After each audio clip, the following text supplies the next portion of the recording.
And here we have the all-new Ferrari Daytona SP3. Altogether, looks pretty crazy in person. This was just recently revealed, and they're getting it perfectly coned off right now for Pebble Beach. But seeing in person, I really do like this red finish on it with this brushed metal-looking wheel out back.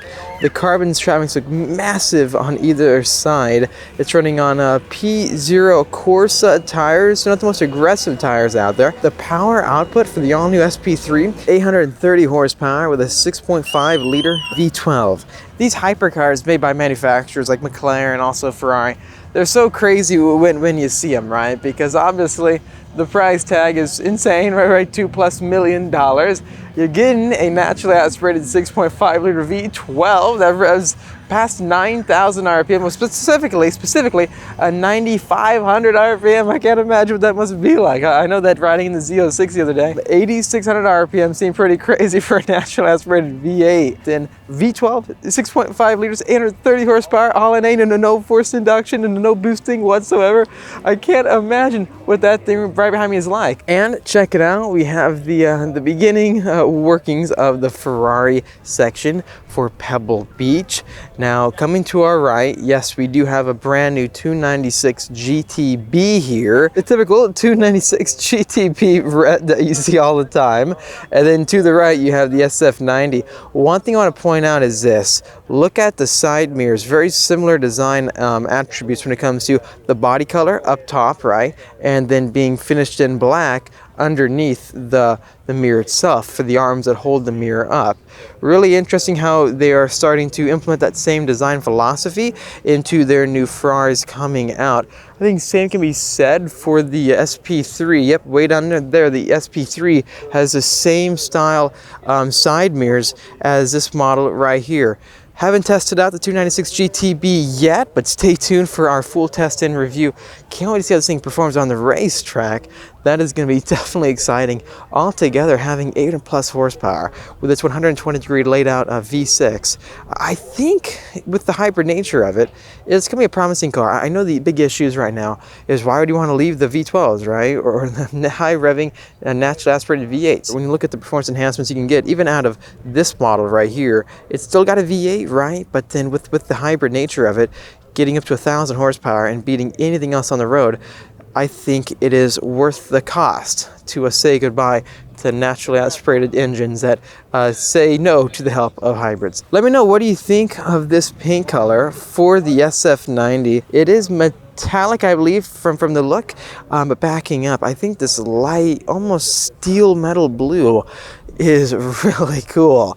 And it's funny because the seats are carbon backed. It's funny because ever since like the Senna's came out for the McLarens, I think other brands have started to make lightweight carbon tubbed seats where the inserts are the only padding. They just like Velcro right on. Please let me know, what do you guys think in the comment section down below of this striping combination for the 296 GTB.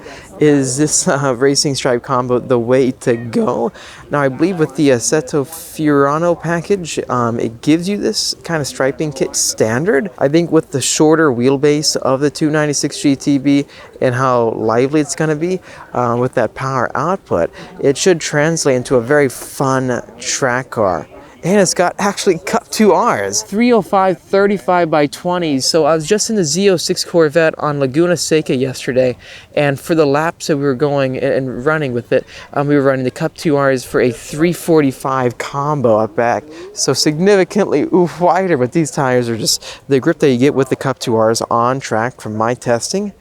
Literally, it's night and day. I'd say 2 seconds per lap. One other cool thing to mention is that Ferrari actually said that their dry weight is roughly 3,200 pounds for the new Daytona SP3. So I'm thinking curb weight should be around 34. Here's one other thing I do want to highlight. It's that when it comes to getting one of these brand new special edition Ferraris, obviously it's going to very special clientele, and you got to kind of work your way up through each and every model to get an allocation for one.